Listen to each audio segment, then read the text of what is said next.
السلام عليكم ورحمة الله وبركاته. سو دوادا waa mar kale iyo Excel for data analysis cashirka qaybtiisa saddexaad ku soo dhawaada marka horaan u gelayaa halkii aan marayna maan ka sii wadaya waa kana marka aan raadiyo percentage-ka aan raadiyo xirntaan dib idin yar caliyo Excel strongly agree 7 wayaan marka todobadaas 1% u bedelay adiga sida caadiga soo waxaan sameeynaa equal halkan aan ku bilaabo equal tan waxaan leeyahay todobadaas oo loo qaybiyay totalkii dan kadib F4 laba jeer taabanaya calaamada dollarka waxay iigelaysaa B iyo 4 dhaxdooda fogiba 40 sidaas ku log gareeyay lambarka 40 sida ku log gareeyay okay aan leeyahay okay markaan dhaho waan jiidaya calaamada fill handle ilaa halkaas aan geenaya decimalka iga soo wada buuxsamay kadib waxaan leeyahay saamkaan raadinaya totalkoodii then that becomes wuxuu noqonayaa okay halkaas inta markaan sameeyo decimalkan mar waxaan rabaa percentage remember xasuuso table-ka aan tusinayay satisfaction survey table oo tusinaya muxuu ahaa percentages of different scales wuxuu percentage tusinaya mooyee ma tusinaya decimal so darteeda waa inaan bedelaa waxaan leeyahay hal mar aan highlight saaraya kadib waxaan sameeynaa calaamada percentage aan tuujinaya kadib percentage uu noqonaya inta markaan bogo maadaama hadda hal su'aasha koowaad oo kaliya aan bogay dhammaan qaybgalayaasha ka falceliyay ka jawaabay su'aalaha uga jawaabay jawaabooyin kala duwan su'aasha koowaad oo kaliya aan helna maxaa noo dhiman dhammaan su'aalahan ay noo dhiman qaybaha kala sagaalka kale ee su'aal way inoo dhiman marka qaybtan ba haddaan helnay waxaan isticmaalaynaa feature oo Excel leeyahay oo wanaagsan oo muxuu ah waxyaabahan ku wanaagsan oo fill handle taasaan isticmaalaynaa si aan dhammaantooda copy camal weeyaan marka waxaan sameeynaa waan highlight gareynayaa ilaa halkaas aan highlight gareynayaa calaamada yar fill handle la dhahan jiida aan qabanayo ilaa halkan aan geenayaa marka soo dhammaan su'aalihii oo idil waa ka akhbaartii laga rabay macluumaadka laga rabay su'aalihii oo idil way soo baxday qaabkaas ay ugu soo baxday marka waxaan sameynayaa intaas markaan sameeyo waa iga dhan yahay marka falaqayntii waan bogay laakiin table-kan noocan hadda ma dhiibi karo oo muxuu ahaa reportka kuma dhijini karo tan lama ogolo inaan reportka ku dhijiyo waxaan reportka ku dhijinayaa qaybta kale maxay ahayd reportka waxaa lagu dhijinayaa tan table-kan inaad samaysid weeyaan marka tan laguma dhijini karo laakiin haddii aad imtixaan sameynayso interview wax noocaas sameynayso adigu lagugu shaqaaleynayo qasab weeyaan tan in la arko meelihii aad marta qaaidooyinka waxyaabihii aad sameysay in la arko waa muhiim adigii dan ku tahay marka waxaan sameynaynaa si aan table-kii marka aan u sameyno waxaan qaadanaynaa su'aalahan koobinaynaa su'aalihi halkan aan koobinaynaa okay su'aalahan waa iska soo gaabsaday question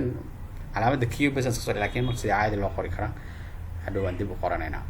so waxaan leeyahay copy markaan dhaho waxaan tegayaa sheet cusub oo noocan oo kale ah halkan aan tegayaa right click markaan dhaho paste clear ma dhahayo paste special kaasaan tuujinaya markaan tuujiyo boxkana soo baxayo boxka markuu soo baxo values haddana tuujinaya kadib transpose aan tuujinaya okay aan leeyahay qaabkaas ayay noqonaysa okay waan ku laabanayaa waxaan soo qaadanayaa totalkii muxuu ahaa codeeyey waan soo qaadanaya totalka waxaan ka wadaa su'aalaha ka jawaabay totalka waxa way su'aal kasta 10 su'aal kasta cidii muxuu ahaa ka jawaabtay ama cidii aan ka jawaabin isku darkooda waxa weeyaan totalka waxa weeyaan tirada guud ee muxuu ah ka qaybgalayaasha weeyaan taasaan soo qaadanaya copy aan leeyahay copy markaan waxaan imaanayaa sheetkeygii waxaan imaanayaa cell-ka xiga waxaan leeyahay right click paste special values transpose okay saleeya laakiin halka waxaan ku qoranayaa n waxa weeyaan total numberka statistically numberka la adeegsado xarafka la adeegsado weeyaan kadib waxaan soo qaadanayaa percentage-ka idil waan soo qaadanayaa dhammaantooda percentage waan soo qaadanayaa eeg halkan aan taabanayaa okay percentage-kan oo idil aan soo qaadanayaa si fiican u eeg okay so percentage-kan halkan aan ka soo bilaabayaa soo qaadanayaa okay percentage-kaas oo idil aan soo qaadanaya waxaa leeyahay right click copy new sheet aan imaanayaa waxaan tegayaa midda xigta waxaan leeyahay paste special values transpose marka eeg u fiirso wuxuu soo koobiyey oo kaliya Excel wuxuu isoo koobiyey oo kaliya decimalkii uu isoo koobiyey values decimalkii isoo koobiyey percentage-kii ima koobiyey marka waxaa dhib ma laha iyadoo sidan u highlight galaysan waxaan sameynayaa calaamadda percentage hal mar tuujinayaa si ay noqonaysaa marka caadi u soo bedelmaysaa wax weyn maaha intaas weyn intaa kadib wax yar waxaan sameynayaa housekeeping iska hagaajisanayaa adigu saad rabtid board caadi u gasho marka hore waxaan sameynayaa waxaan leeyahay wrap text kadib waxaan leeyahay bold aan ka dhigayaa then color aan iska saaranayaa just like probably like that aan iska saaranayaa then waxaan leeyahay center markaan sameeyo kadib kuwan aan highlight garanayaa waxaan bold aan ka dhigayaa labada gees waa totalka iyo waa labada total dabcan then kadib waxaan sameynayaa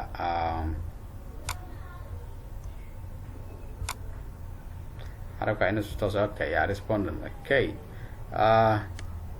kadib waxaan sameynayaa aduu saa rabto oo wax ardho xarar ma la kada nidaam oo rasmi official inaad hagaajisaa la doonayaa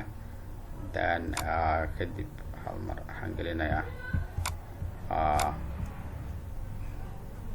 so this is my table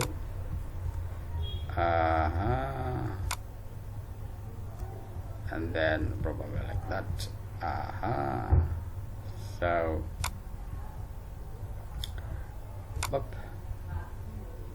maybe this one I'll do everything like that okay good so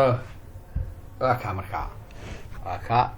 haddaan rabo kan haddii aad rabtid waad santa garayn kartaa qaybtan kana santay maybe santa it like that then table-kayga waa ka intaa waa ka marka table-kan qofka marka si fudud uu ku fahmi karaa hadaad u dhiibto qofka si fudud ku fahmi waxaa sameyn karta marka intaa waxaa dheer su-aalihii halkan koodhadhkoodii oon soo gaabiyay basaa ku qoran su-aalihii direct intaa soo koobisa halkan waa ku base garaysan kartaa intaa halkan yar dheereyso intaa yar dheereyso ka geeso tan ya su-aalihii halkan ku koobisan kartaa su-aalaha soo koobini base halkan ku leedahay kulli inta ku wada qoraysaa su-aal walba iyo sida looga falceliyo halkaas ku qoranaysa kadib so intaas waxaa xiga marka chatka sidii loo sameyn lahaa chatka su-aasha koowaad bas aan gelinaa inta kale waa adiga sameysan karaa marka waxaan leeyahay su-aasha koowaad question 1 chatka inaan geliya rabaa kadib waxaan sameynayaa waxaan dooranayaa scale-kii waan sida u highlight garanayaa kadib response-koodii aan soo gaarsiinayaa oo percentage-kii iyagoo sidaa waxaan leeyahay insert markaan waxaan soo qaadanayaa graph nooca doono anugu middan aan iska soo qaadanaya idin nooca doonta soo qaadan kartaa dabcan inaan dhaqaajisanayaa then waxaan ka bedeli karaa haddan marka ka dambe xoogaa format garayna noocan aan jeclahay aniga then probably tan oo kale format aan leeyahay and then probably colorkaasaan ka dhigayaa and then this one just xoogaa si ay mataqaanaa waxoogaa maaragtay just to look good yeah si ay waxoogaa maaragtay a bit beautiful and much better than okay yellow or something like that orange and then kana waxaan gelinaa a little bit okay too deep dark blue okay kadib waxaan sameynaa leemankan aan ka bixinaa grid line-ka just come here grid line-kaas waxaan leeyahay no I don't like grid lines just remove it and then maybe meeshan waxaan ku qoranayaa question 1 okay yeah question 1 asaga qoranaya haddaan rabo diyaar wakaa marka table-kaygii haddaan rabo intaan koobiyo waan soo qaadanaya marka report-kaygii aan qoray oo training report-kii oo halkan aan dul keenaya marka okay markaan keenayaa